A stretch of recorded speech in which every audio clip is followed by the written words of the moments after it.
Hello everyone. Board परीक्षा में हिंदी भाषा में प्रत्येक पाठ के सारांश का अपना महत्व है। सारांश को बार बार दोहराते रहना है और दोहरा करके ही आपको एग्ज़ाम में लिखने के लिए जाना है। ठीक है, तो अभी हम लोग अब अपने हिंदी के क्षितिज के अगले पाठ पर आते हैं, जो बाल गोविंद भगत है और जिसके लेखक रामवृक्ष बेनीपुरी जी हैं। ठीक है, तो लेखक परिचय में मुख्यतः इनका जन्म कहाँ हुआ था, कब हुआ था, ये हम लोगों को जानना जरूरी है। उससे ज़्यादा ऐसे तो लेखक परिचय में बहुत कुछ लिखा हुआ है आपके पाठ में, लेकिन आपको उतने डिटेल में बहुत ज़्यादा जानने की ज़रूरत नहीं है, क्योंकि अब प्री बोर्ड का समय आ गया है। अधिकतर स्कूलों में प्री बोर्ड अब हो चुका होगा या आधा हो गया होगा, ऐसे ख़त्म होने वाला होगा। तो अब ज़्यादा लंबा पढ़ने का हमारे पास समय नहीं है। ठीक है ना, हमें मुख्य बातों को ध्यान में दे करके और उतनी बातें जो एग्ज़ाम में अब बिल्कुल पूछी जाएंगी लगभग उतने पे ही हमें ध्यान देना है। ठीक है, तो रामवृक्ष बेनीपुरी जी का जन्म बिहार के मुजफ्फरपुर ज़िले के बेनीपुर गांव में सन 1899 ईस्वी में हुआ। तो जन्म स्थान ध्यान में रख लेना है, क्योंकि होता क्या है ना कि कभी कभी पूछ दिया जाता है। तो इतना कम से कम आपको, जब इतना लंबा लेखक परिचय है तो कम से कम इतनी बातें तो आपको पता होनी चाहिए। ठीक है ना, तो बिहार के मुजफ्फरपुर ज़िले में बेनीपुरी गांव में 1899 ईस्वी में रामवृक्ष बेनीपुरी जी का जन्म हुआ। ठीक है, और इनकी ऐसे तो कुछ और भी प्रमुख रचनाएं हैं। लास्ट लाइन आपको ध्यान देने का है कि विशिष्ट शैलीकार होने के कारण उन्हें कलम का जादूगर कहा जाता था। कलम का जादूगर, उनको एक तरह से उपनाम विशेष नाम दिया गया है। तो ये लाइन भी इम्पॉर्टेंट है, इसको भी अंडरलाइन कर लीजिएगा और याद रखने की कोशिश कीजिएगा। अब नेक्स्ट हम लोग अब पाठ पे मेनली आ जाते हैं, पाठ के सारांश पे और पाठ पर आ जाते हैं। बाल गोविंद भगत में भगत बाल गोविंद नाम है, और जो कि मतलब बोलचाल की भाषा में ना गोविंद को गोविंद बोल दिया जाता है। ठीक है, तो बाल गोविंद व्यक्ति का नाम है और भगत भक्त का अपभ्रंश रूप है, जो बोलचाल में भक्त को भगत बोल देते हैं। ठीक है, अब इस पाठ के द्वारा एक मतलब गृहस्थ व्यक्ति की, ग्रामीण गृहस्थ व्यक्ति के बारे में चर्चा है, उसकी जीवनी के बारे में चर्चा है। लेकिन उस आदमी की खासियत ये है कि भले ही वो गृहस्थी में है, मतलब कि शादी उसकी हुई है, उसका एक बेटा भी है, एक पुत्र वधू भी है, लेकिन उसको संसार में जो लोग ऐसे नॉर्मली रहते हैं तो छल कपट, ईर्ष्या, द्वेष, इन सब चीज़ों से, इन सब भावनाओं से घिरे हुए रहते हैं। उन भावनाओं से इस व्यक्ति का दूर दूर तक नाता नहीं है। और इनकी जो दिनचर्या आपको बताई गई है पाठ में, वो लगभग एक संत महात्मा की दिनचर्या जैसी है। संत, इस पाठ में एक सवाल भी इस पाठ से ये है, एक महत्वपूर्ण सवाल कि आप संत किसे कहेंगे। ठीक है ना, हम लोग इन जनरल संत किसे कहते हैं आज के दौर में देखिए तो हम लोग इन जनरल संत समझ जाते हैं कि भगवाधारी व्यक्ति है, जो भगवा रंग का कपड़ा पहने हुए है, जिसको अपने घर परिवार से मतलब नहीं है, घर परिवार से दूर रहता है, उसको हम लोग साधु सन्यासी या संत के नाम से जानते हैं। लेकिन इस पाठ में आपको यही बताया गया है कि ऐसा ज़रूरी नहीं है कि हर एक संत भगवा रंग का कपड़ा पहने, या वो जो है घर गृहस्थी में नहीं डूबा हुआ रहे, वो घर गृहस्थी से बिल्कुल अलग रहे, ऐसा ज़रूरी नहीं है। बल्कि उसका आचरण, व्यक्ति का आचरण जो होता है, उसका व्यवहार जो होता है, वो उसको संत बनाता है या उसको एक साधारण व्यक्ति बनाता है। तो इनके कैरेक्टर, इनके चरित्र की कुछ खासियत को यहाँ पे बताया गया है और इसलिए इनको भक्त की उपाधि दी गई है, इनको भगत के नाम से जाना गया है। ठीक है, तो कहानी ऐसे शुरू होती है कि बाल गोविंद भगत मंझोले कद के गोरे चिट्टे आदमी थे, 60 के ऊपर के ही होंगे, बाल पक गए थे, दाढ़ी, लंबी दाढ़ी थी, जटाजूट रखते नहीं थे, क्योंकि संत तो थे नहीं प्रॉपर, तो इसलिए जटाधारी थे नहीं, गृहस्थ थे नहीं, और लेकिन उनका चेहरा हमेशा सफ़ेद बालों से जगमग किए हुए रहता था। कपड़े बिल्कुल कम पहनते थे, कमर में एक लंगोटी मात्र और सिर में कबीर पंथियों की इसी कनपट्टी टोपी। जब जा रहा था एक काली कमली ऊपर से ओढ़ लेते। तो मतलब कहने का कि हम लोग लाइन बाय लाइन नहीं पढ़ेंगे, हम लोग समरी की बात करेंगे। तो सबसे पहले उनका जो रूप रंग है, रूप रंग जो है उसमें बहुत ही आडंबर नहीं है, बहुत सारे कपड़े या दिखावा नहीं है। कहने का मतलब जितनी नेसेसिटी है, जितनी ज़रूरत है, बस उतनी चीज़ों को वो धारण किया करते थे। लेकिन और साथ ही वो कबीर को मानते थे। अब कबीर यानी कि कबीरदास, और कबीरदास की खासियत क्या थी कि कबीरदास मानवता के पुजारी थे। वो किसी धर्म संप्रदाय को नहीं मानते थे, वो मानवता को मानते थे। तो एक तरह से इनका भी जो जीवन का रहन सहन था, इनके जीवन में इनकी जो सोच थी वो कहीं ना कहीं इस तरह की थी। और इनके गांव में एक कबीर मठ माना जाता था, और वहाँ पर जब ये इनको फसल होती थी ना, तो जितनी भी फसल इनके खेत में होती थी ये उठा करके ले जाते थे कटने के बाद, और वहाँ उठा करके ले जाते थे उस मठ पे। और उसका अधिकतर भाग जो वहाँ के रखवाले थे, वहाँ के लोग हुआ करते थे, वो उसको रख लेते थे जो दान पुण्य में काम आता था। और उसका एक हिस्सा इनको दे दिया जाता था, और वो जो एक हिस्सा दिया जाता था इसी से ये अपना साल भर फिर अपना काम चलाते थे। तो मतलब कहने का कि अपनी चीज़ को में भी जो एक सिद्धांत बोला जाता है ना कि हमें अधिक से अधिक दान करना चाहिए। जितनी चीज़ एक भक्त का, एक सन्यासी का ये रहन सहन होना चाहिए कि आप में संग्रह की भावना ना हो, आप में किसी चीज़ को इकट्ठा करके उसको, मतलब हम लोग जो लॉकर में लॉक करके रखते हैं, तिजोरी में बंद करके रखते हैं, ये संग्रह की भावना है। और ये संग्रह की भावना एक संत में नहीं होती है, संत के आचरण में नहीं होती है। जितना उसको यूज के लायक चीज़ है वो रखेगा और बाकी वो बांट देगा, जो पेड़ पौधे करते हैं एक तरह से, ऐसे समझिए, ठीक है ना।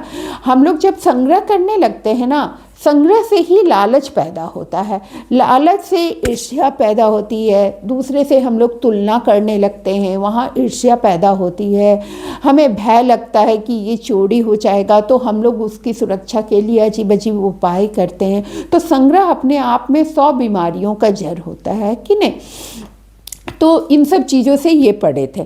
इनका एक बेटा था, पत्नी नहीं थी, पत्नी मर चुकी थी, और बेटा था।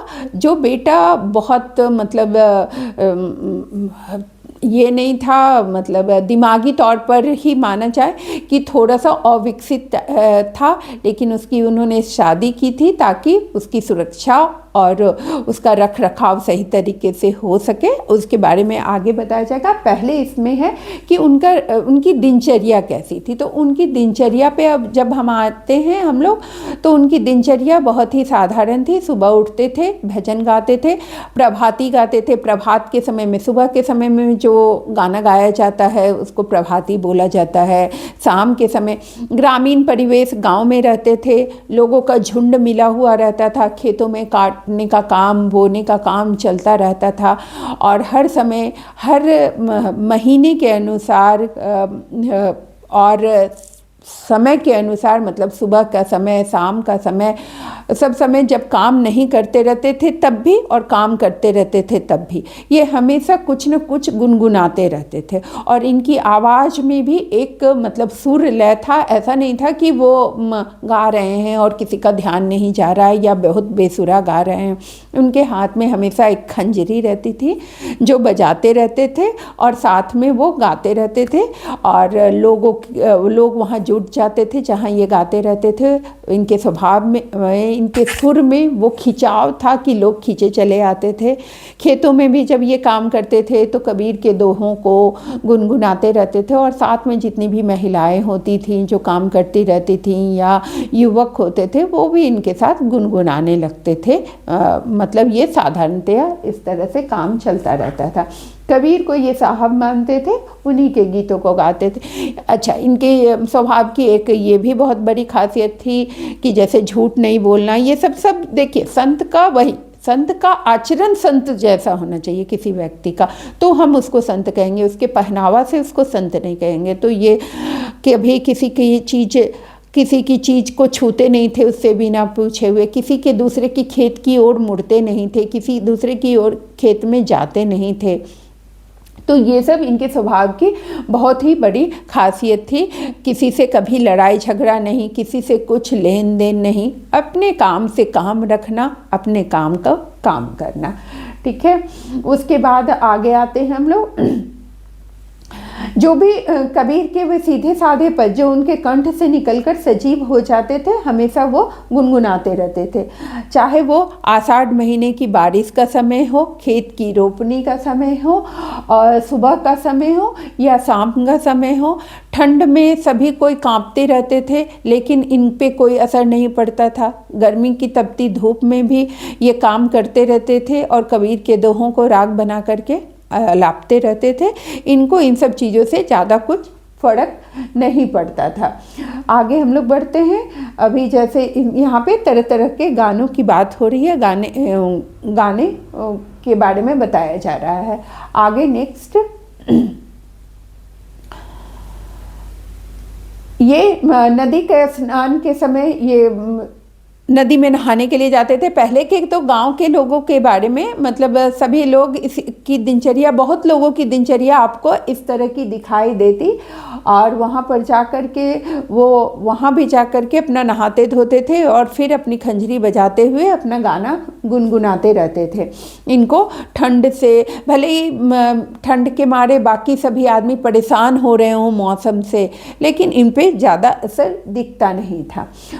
और उसके बाद एक दिन क्या हुआ कि ऐसे ही, चूँकि इनका बेटा थोड़ा बीमार जैसा ही रहता था, सुस्त जैसा ही रहता था, तो एक दिन वो उसी बीमारी में चल बसा, उस मृत्यु को प्राप्त हो गया।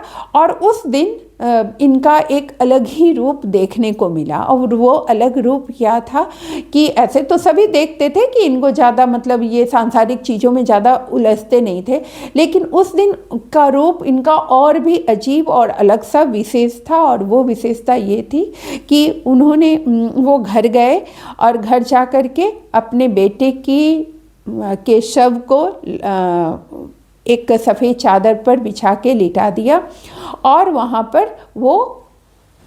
पर भी कबीर के दोहों को गाने लगे। तो लोगों को बड़ा ही आश्चर्य हुआ, क्योंकि साधारणतः किसी के घर में जब मौत होती है तो लोग बहुत बिलखते हैं, रोते हैं। इकलौता बेटा था जो मर गया उनका, लेकिन वो बहुत ही शांत तरीके से बस गाना गुनगुनाए जा रहे थे। तो लोग, और फिर उन्होंने लोगों को समझाया कि इसमें कुछ भी रोने की बात नहीं है, ये तो एक दिन होना ही था, और ये आत्मा का परमात्मा से मिलन का समय है, और इस समय में रो करके हमें, मतलब उन लोगों के मिलन के समय को खराब नहीं करना चाहिए। और उसके बाद उससे भी बड़ी खासियत की बात कि समाज में वो उतना प्राचीन समय की बात थी, गांव के परिवेश की बात थी। हम लोग कहते हैं ना कि अब समय डेवलप हो रहा है और अब लोगों के विचार बदल रहे हैं, लेकिन नहीं, जिनके विचार बदलने होते थे ना, वो कितने भी पुराने समय में के हों, लेकिन उनके विचार आपको बदले हुए नज़र आएंगे।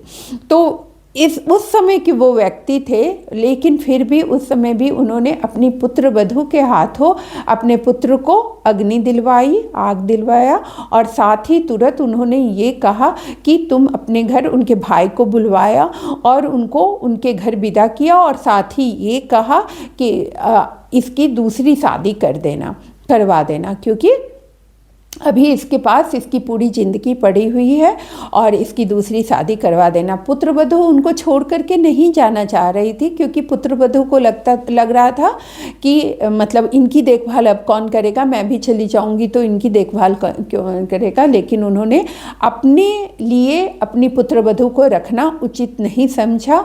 और यहाँ पे एक इस पाठ में वाक्य है आपको कि मोह और प्रेम में बड़ा अंतर है। ठीक है, मोह और प्रेम में बड़ा अंतर है, और इस घटना को बाल गोविंद भगत ने स्पष्ट रूप से करके दिखलाया।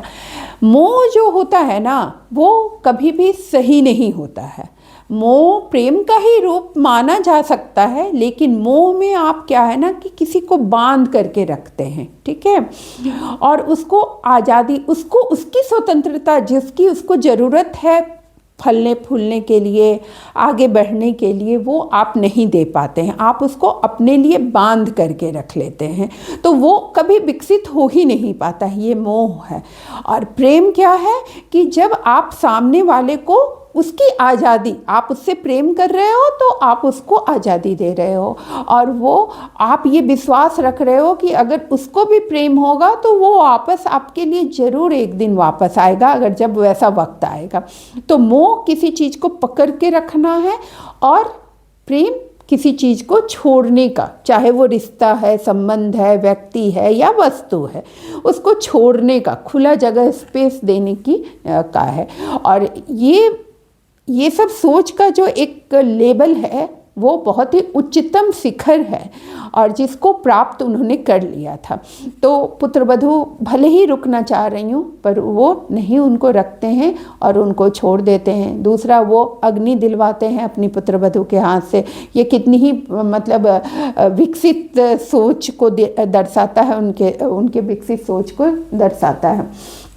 उसके बाद हम लोग, ठीक है कि फिर उनकी पुत्रवधू वहाँ से चली गई, और ये अकेले फिर उसी तरह का जैसा जीवन यापन कर रहे थे वैसे ही जीवन यापन, मतलब जो एक नहाने जाना है, सुबह सुबह चल करके जाना है, अपना नित्य कर्म करना है, ज़्यादा अपने खाने पीने के पे ध्यान नहीं देना है, तो उसी तरह से ये करते रह गए। धीरे धीरे उम्र बढ़ी और शरीर कमज़ोर होने लगता है लोगों का, वैसे ही इनका भी शरीर कमज़ोर हुआ।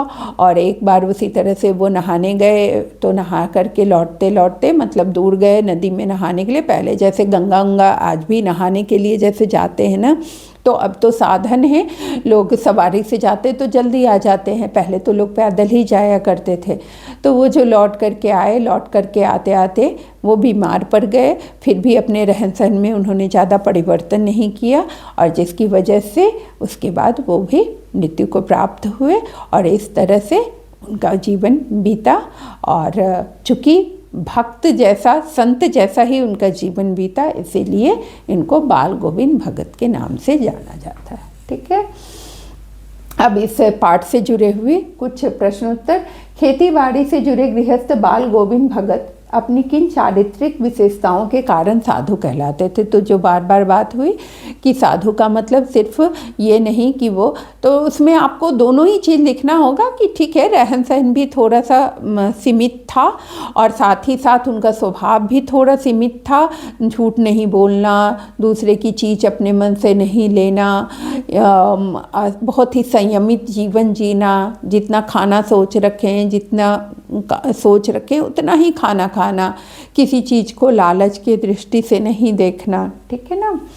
भगत की पुत्रवधू ने अकेले छोड़कर क्यों नहीं जाना चाहती थी, क्योंकि उसे लग रहा था कि वो भी चली जाएगी तो उनका ख्याल कौन रखेगा और उनको परेशानी होगी, है ना। भगत ने अपने बेटे की मृत्यु पर अपनी भावनाएं किस प्रकार व्यक्त की, तो जो अभी चर्चा हुई कि बहुत ही शांत थे, और उस समय भी वो खंजरी लेकर के और उस पर गीत गुनगुना रहे थे, और आत्मा का परमात्मा से मिलन इस घटना को मान रहे थे। उनका मानना था कि अगर हम लोग रोएंगे इस समय में तो ये मृत के लिए ज़्यादा खराब बात होगी। भगत के व्यक्तित्व और उनकी वेशभूषा का अपने शब्दों में चित्र प्रस्तुत कीजिए, जो स्टार्ट में आपको पहले पाठ के पहले पैरा में दिया हुआ है, आपको वही लिखना है, और साथ ही व्यक्तित्व में उनका स्वभाव आ जाएगा कि स्वभाव कैसा था।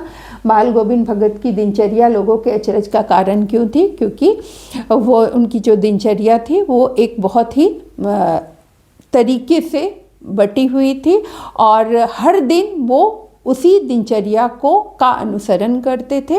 यह देख करके लोगों को बड़ा ही आश्चर्य होता था। अब चाहे ठंडी हो, चाहे गर्मी हो, चाहे बरसात के दिन हो, उनकी दिनचर्या में कोई भी फर्क नहीं पड़ता था। यह देख करके लोगों को बड़ा ही आश्चर्य होता था। पाठ के आधार पर बाल गोविंद भगत के मधुर गायन की विशेषताएं लिखें। वो जब गाना गाते थे तो अपने आप जो है इस सुर उनका इतना अच्छा होता था, आवाज़ इतनी अच्छी निकलती थी कि लोग अपने आप खींचे चले आते थे। साथ ही जो लोग होते थे, जो खेतों में काम करने वाली महिलाएं होती थी, उनके भी होंठ हिलने लगते थे और वो भी उस गाने में शामिल हो जाया करती थी। कुछ मार्मिक प्रसंगों के आधार पर यह दिखाई देता है कि बाल गोविंद भगत प्रचलित सामाजिक मान्यताओं को नहीं मानते थे। इसमें सामाजिक मान्यता नहीं मानने में वही है कि जब उनके पुत्र की मृत्यु हुई तो उन्होंने बहू से उसको मुखाग्नि दिलवाई, साथ ही साथ उन बहू के भाई को बोला उसकी दूसरी शादी करवा देने के लिए, जो साधारणतया आज की भी सोसाइटी में साधारणतया हर एक परिवार में ऐसा नहीं होता है। धान की रोपाई के समय समूचे माहौल को भगत की स्वर लहरियाँ किस प्रकार चमत्कृत कर देती थी, वो आपको एक पूरे पैरा में है, उसको देख करके आप लोग उसको याद कर लीजिएगा। तो इस तरह से आपका इस पाठ का मुख्य प्रश्नोत्तर खत्म होता है। इसको दोहराते रहिएगा और याद रखिएगा।